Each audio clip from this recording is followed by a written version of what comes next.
Hi, this is Mohan Roy, founder of Career Path Institute. आप सभी का हमारे यूट्यूब चैनल पे स्वागत है। तो जैसा कि हम लोग चेतना सत्र वाले कंटेंट को कंटिन्यू कर रहे थे, तो 2 मार्च और आज का जो वीडियो था उसको हम लोगों ने कंप्लीट कर लिया था 7 मार्च का। और पिछले महीना के कुछ मेरे पास चेतना सत्र का मटेरियल है, उसे मैं आपके साथ शेयर करना चाहता हूँ। तो यहाँ पे आप देख सकते हैं 7 फरवरी का है। तो शुरुआत में मुझे फरवरी का बस यही मेरे पास है, तो यहीं से हम लोग शुरू करेंगे। ठीक है, पेन पर ले आता हूँ मैं। पेन का कलर चेंज करके हम लोग कर लेते हैं सियान। ठीक है, तो सबसे पहला जैसा कि होता है प्रेयर होता है। सियान नहीं दिख रहा है, पर्पल ही कर लेता हूँ। प्रेयर हो जाएगा। बिहार आज प्रार्थना, मेरी रफ्तार पे सूरज की किरण नाच करे। उसके बाद सर्वधर्म प्रार्थना प्रार्थना, इतनी शक्ति हमें देना दाता। उसके बाद राष्ट्रीय गीत हो जाएगा। राष्ट्रीय गीत के बाद जो दिन होता है, आज का दिन, तो जो 7 फरवरी था उस दिन में लिखा हुआ है रामाबाई अंबेडकर का जन्म 7 फरवरी 1898 को महाराष्ट्र में हुआ था।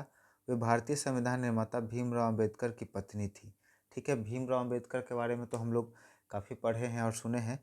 तो उनकी वाइफ का नाम था रामाबाई अंबेडकर। ठीक है, उन्हें माता रामाबाई और रामाताई के नाम से भी जाना जाता है। ठीक है, ये 1 से 5 के लिए था। 6 से 8 के लिए दे रखा है क्रांतिकारी और लेखक मम नाथन गुप्त का जन्म 7 फरवरी 1908 ईस्वी को वाराणसी में हुआ था। वे भारतीय स्वतंत्रता संग्राम के एक प्रमुख क्रांतिकारी तथा सिद्धहस्त लेखक थे। ठीक है, वे मात्र 13 वर्ष की आयु में ही स्वतंत्रता संग्राम में कूद गए थे। ठीक है, उनका उम्र 13 साल था और उसी समय वो क्या हुआ था, फ्रीडम फाइट के लिए इंडिया को आज़ादी दिलाने के लिए वो लड़ाई में कूद गए थे और जेल भी गए थे। बाद में वे हिंदुस्तान रिपब्लिक एसोसिएशन के सक्रिय सदस्य भी बने। तो जो ममनाथ गुप्त थे वो हिंदुस्तान रिपब्लिक एसोसिएशन के मेंबर बने और 17 वर्ष की आयु में उन्होंने 1925 में एक काकोरी कांड में सक्रिय रूप से भाग लिया था। ठीक है, काकोरी कांड हुआ था, आपको पता होगा, उसमें इन्होंने पार्टिसिपेट किया था। चार्ल्स डिकेंस इंग्लैंड के प्रसिद्ध उपन्यासकार और समाज सुधारक लेखक थे। उनका जन्म 7 फरवरी 1812 में इंग्लैंड में हुआ था। उनके प्रसिद्ध उपन्यासों में ओलिवर ट्विस्ट, डेविड कॉपरफील्ड। देखिए, डेविड कॉपरफील्ड का अगर बात करें तो 11th-12th में डेविड कॉपरफील्ड पढ़ना है। मैंने पढ़ा था अपने समय, पता नहीं अभी सिलेबस में है या हट गया है, मुझे आइडिया नहीं है। उसके बाद the great expectations, Charles Dickens का बात हो रहा है, तो द ग्रेट एक्सपेक्टेशन भी मैंने पढ़ा है, डेविड कॉपरफील्ड भी पढ़ा है। ये सब हमारा है। उसके बाद है आज का विचार, क्लास 1 to 5 के लिए, दूसरों की मदद के लिए हाथ बढ़ाना ही सबसे बड़ी प्रार्थना है। ठीक है, प्रार्थना हम लोग मंदिर में जा कर के, मस्जिद में जा कर के करते हैं भगवान से, वो नहीं है। मत बल्कि प्रार्थना में क्या होगा, हम लोग का दूसरे का हेल्प करेंगे, वो हम लोग का ज़्यादा बेटर रहेगा। कभी हार मत मानो क्योंकि हमेशा एक वापसी का मौका होता है। ये कौन बोला? मेरी कॉम। उसका सामान्य ज्ञान का कुछ क्वेश्चन है 1 to 5 के लिए। दुनिया की सबसे ऊंची पर्वत चोटी कौन है? Mount Everest. और इसमें एडिशनल हम लोग जानेंगे माउंट एवरेस्ट कहाँ पे अवस्थित है। ये हम लोग का नेपाल में आता है। अगर बात वही करें कि इंडिया का सबसे ऊंचा चोटी कौन है, तो इंडिया का है K2, काराकोरम 2। किस गैस को प्राणवायु कहा जाता है? तो ऑक्सीजन को प्राणवायु कहा जाता है क्योंकि जिंदा रहने के लिए बहुत ज़्यादा जरूरी है। अजंता की गुफाएं कहाँ अवस्थित है? तो ये महाराष्ट्र में है। इसमें एक क्वेश्चन आप और आप ऐड कर सकते हैं कि अजंता और एलोरा की गुफाओं में किन भगवान का वहाँ पे मूर्तियाँ हैं? तो भगवान तो काफ़ी सारे हैं, लेकिन वो जो मेन वहाँ पे है वो बौद्ध धर्म के लिए बनाया गया है। थॉमस कप से खेल से संबंधित? तो ये बैडमिंटन से संबंधित है। ओजोन की परत हमें किन किरणों से बचाती है? तो देखिए, सबसे पहले यहाँ पे 2-3 क्वेश्चन आता है। ओजोन का अगर फॉर्मूला का बात करें तो होता है O3। ठीक है, ओजोन का फॉर्मूला होता है O3। और ये पृथ्वी का जो वायुमंडल है, तो सबसे नीचे ट्रोपोस्फेयर हो जाता है, उसके बाद हो जाता है स्ट्रेटोस्फेयर। तो ओजोन का जो गैस होता है स्ट्रेटोस्फेयर में ही पाया जाता है। ठीक है, समताप मंडल भी इसको कहते हैं और इसी में आपका एरोप्लेन भी उड़ता है। तो समताप मंडल में ही ओजोन लेयर पाया जाता है। अब ये जो पूछ रहा है कि ओजोन परत हमें किन किरणों से बचाती है, तो ये पराबैंगनी किरणों से बचाती हैं। और ओजोन की परत अगर पतली हो जाए, छेद तो नहीं होता है, जैसे जनरली हम लोग क्या कहते हैं कि ओजोन के छेद के लिए कौन सी गैस रिस्पॉन्सिबल है, तो छेद यहाँ पे नहीं हम लोग कहेंगे, हम लोग यहाँ पे बोलेंगे कि उसकी परत पतली हो जाती है। और उसे पतली करने में किसका योगदान होता है? CFC, क्लोरोफ्लोरोकार्बन का। अब यहाँ पे रीजनिंग का कुछ क्वेश्चन है। जिस तरह का संबंध विमान का पायलट से है मतलब विमान को कौन चलाता है, पायलट। उसी तरह से जहाज को कौन चलाएगा, कप्तान, ठीक है। किंग को लिखा गया है ग्निक और रेन को लिखा जाएगा क्या, देखिए जी के जगह पे जो सबसे लास्ट में था पहले चला है, एन जहाँ था वहीं का वहीं है, आई था एन के बाद आ गया है के, मतलब उसका प्लेस सीधे उल्टा हो जा रहा है ना। उसी तरह से रेन का क्या हो जाएगा, NAIR हो जाएगा, है ना, नायर।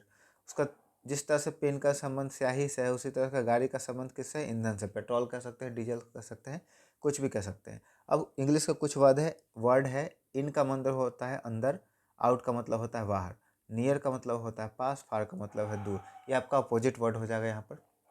उसके बाद बंदर का पर्यायवाची शब्द है कपिवानर, पक्षी का होता है पर्यायवाची खग और पखेरु, ठीक है। फ्रेंड का अपोजिट एनिमी, पुश का अपोजिट पुल, रिमेंबर का फॉरगेट, ठीक है। अब यहाँ पे एक प्रेरक प्रसंग है जिसमें डाला गया है ममनाथ गुप्त के बारे में, जो ऊपर हम लोगों ने पढ़ा था कि 13 साल की उम्र में क्या हुआ था, स्वतंत्रता संग्राम में आ गए थे। उनका एक पूरा डिटेल यहाँ पर डिस्क्रिप्शन दे रखा है। ममनाथ गुप्त भारतीय स्वतंत्रता संग्राम में एक ऐसे क्रांतिकारी और लेखक थे जिन्होंने अपनी लेखनी और पिस्तौल दोनों से ब्रिटिश साम्राज्य को चुनौती दी, ठीक है। लेखक तो थे ही और काकोरी कांड में भी इनका पार्टिसिपेशन था। उनका जन्म 7 फरवरी 1908 को हुआ था। कहाँ पे, वाराणसी में। बचपन से ही देश प्रेम की भावना से ओतप्रोत थे। आज अगर देखें तो जो बच्चे 12 साल, 15 साल, 18 साल के होते हैं, वो किस किस तरह के कामों में लिप्त होते हैं, उन्हें खुद भी पता नहीं होता ज़िंदगी में क्या करना होता है। और यहाँ पर देख सकते हैं आप, जो क्रांतिकारी है ये ममनाथ गुप्त 13 साल की उम्र में ही देश के लिए पट देश को आज़ाद दिलाने के लिए कितना स्ट्रगल उन्होंने करना शुरू कर दिया था। ममनाथ गुप्त का नाम भारतीय इतिहास में मुख्य रूप से काकोरी ट्रेन कांड 1925 में जो हुआ था, है ना, ये आपको याद रखना है। 1925 में काकोरी कांड हुआ था के लिए जाना जाता है। वो हिंदुस्तान रिपब्लिक एसोसिएशन, जिसको HRA शॉर्ट फॉर्म में हम कहते हैं, उसके भी सदस्य थे। 9 अगस्त 1925 को जब राम प्रसाद बिस्मिल, अशफाक खां और चंद्रशेखर आजाद जैसे क्रांतिकारियों ने ब्रिटिश खजाना ले जा रहे ट्रेन को रोका, तब ममनाथ गुप्त भी उस दल का हिस्सा थे। तो देखिए, बाकी जो ककोरी कांड में लोग हैं उनका भी यहाँ पे नाम का जिक्र हो गया है, राम प्रसाद बिस्मिल, अशफाक उल्ला खान और चंद्रशेखर आजाद। उनके साथ यहाँ पे ममनाथ गुप्त भी थे। इस घटना के दौरान उनकी पिस्तौल से दुर्घटनावश एक गोली चली, जिससे एक यात्री की मृत्यु हो गई। इस कारण उन्हें लंबी जेल की सजा सुनाई गई, जबकि अन्य साथी अपराधियों की फांसी दी गई। ममनाथ गुप्त को उनकी कम उम्र के कारण 14 वर्ष के कठोर कारावास की सजा मिली, ठीक है। बाकी जो लोग थे उनको फांसी का सजा मिला, ये जो वो थे अंडर एज में थे, तो इसके वजह से उनको 14 साल का कारावास मिला। जेल की काल कोठरी ममनाथ के लिए एक अध्ययन केंद्र बन गई। उन्होंने वहाँ गहन अध्ययन किया और रिहा होने के बाद उन्होंने अपनी लेखनी को हथियार बनाया, ठीक है। शुरुआत में वो हिंसक थे, बाद में उन्होंने लिखना शुरू किया और उससे देश को आज़ादी दिलाने के लिए अपना प्रयास कंटिन्यू करते रहे। उन्होंने क्रांतिकारी आंदोलन का जो जीवंत इतिहास लिखा, वो आज भी शोधकर्ताओं के लिए एक महत्वपूर्ण दस्तावेज है। उनकी प्रसिद्ध कृतियों में भारतीय क्रांतिकारी आंदोलन का इतिहास सबसे अधिक महत्वपूर्ण है। उन्होंने 120 से अधिक पुस्तकें लिखी, जिसमें उपन्यास, स्मरण, इतिहास शामिल है। उनकी रचनाओं में आदिवासी कथाकार और क्रांतिकारियों के स्मरण प्रमुख हैं। वे केवल एक सैनिक नहीं बल्कि एक विचारक भी थे। वे समाजवाद प्रबल समर्थक थे और मानते थे केवल राजनीति आज़ादी के लिए काफ़ी नहीं, बल्कि सामाजिक और आर्थिक समानता भी जरूरी है। उसके बाद हम लोग का क्लास 9 से 12 के लिए आता है, जिसमें सबसे पहले वही हम लोग करेंगे, प्रार्थना वगैरह सब सेम रहेगा। क्रांतिकारी वाला जो आज का दिन है सब सेम है। यहाँ पे जो विचार है वो जरूरी है, अलग है। विलियम शेक्सपियर ने कहा, नाम में क्या रखा है, गुलाब को किसी भी नाम से पुकारो वह मीठी खुशबू ही देगा, ठीक है। तो यहाँ इंपॉर्टेंस है नाम का। उसके बाद और भी कुछ करंट अफेयर में है। भारत की पहले वंदे भारत स्लीपर ट्रेन किस मार्ग पर शुरू की गई, तो ये हावड़ा से लेकर गुवाहाटी तक शुरू की गई। अटल सेतु किन दो शहरों को जोड़ता है, मुंबई और नवी मुंबई, ठीक है। अटल सेतु याद रखेगा, नया नया भी बना है। गणतंत्र दिवस 2026 की परेड में पहली बार किस विदेशी सैन्य दल ने हिस्सा लिया था, तो फ्रांसीसी सेना ने। उसका बजट में घोषित ग्रीन अमोनिया हब किस राज्य में स्थापित किया जाएगा, आंध्र प्रदेश में, ठीक है। उसके बाद है भारत ने अपना पहला परमाणु परीक्षण कहाँ किया था, पोखरण में किया था। भारत का सबसे पुराना तेल शोधक कारखाना कहाँ है, डिगबोई, असम में। प्रथम बौद्ध संगति का आयोजन कहाँ किया गया था, राजगृह में। विश्व का सबसे गहरा ट्रेंच कहाँ है, मैरियाना ट्रेंच, जो कि पैसिफिक ओशियन में है। किस अनुच्छेद के तहत राष्ट्रपति वित्तीय आपातकाल ला सकता है, 360। तो देखिए, इमरजेंसी का प्रोविजन जो है वो 3 होता है। 352, 356 और 360। एक होता है स्टेट इमरजेंसी, एक होता है नेशनल इमरजेंसी और एक होता है फाइनेंशियल इमरजेंसी। ठीक है, तो वित्तीय आपातकाल का बात करें तो 360 में होगा। और ये वित्तीय आपातकाल आप याद रखिएगा इंडिया में अभी तक कभी भी नहीं आया है। ठीक है, अब यहाँ सॉरी, पीडीएफ का फुल फॉर्म होता है पोर्टेबल डॉक्यूमेंट फॉर्मेट। जेपीजी का फुल फॉर्म होता है joint photographic expert group. PNG का फुल फॉर्म होता है पोर्टेबल नेटवर्क ग्राफिक्स। जीआईएफ का फुल फॉर्म होता है ग्राफिक इंटरचेंज फॉर्मेट। एचटीएमएल का फुल फॉर्म होता है हाइपर टेक्स्ट मार्कअप लैंग्वेज। और एक्सएमएल का फुल फॉर्म होता है एक्सटेंसिबल मार्कअप लैंग्वेज। ठीक है, यहाँ पे कुछ संधि विच्छेद है। नमस्ते का होता है नमः जोतेर, नमः जोते जोरते। निश्चल का होता है निह जोर चल।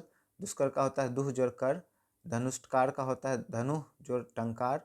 यशोधरा का होगा यश जोर धरा। निरोग का होगा निह जोर रोग। ठीक है, अब कुछ बिहार विशेष है। बिहार के किस जिले में प्रति व्यक्ति आय सबसे कम है? तो ये शिवहर हो जाएगा इसका। बिहार में सर्वाधिक पाइराइट का भंडार किस जिले में है? तो रोहतास में हो जाएगा। बिहार का सबसे बड़ा जूट उत्पादक जिला कौन सा है? तो ये पूर्णिया हो जाएगा। ठीक है, बिहार के प्रमुख दलित मुख्यमंत्री, दलित मुख्यमंत्री कौन थे? भोला पासवान शास्त्री। ठीक है, और ये हमारा 7 फरवरी का जो कंटेंट था चेतना सत्र का, ये हम लोग का ख़त्म होता है।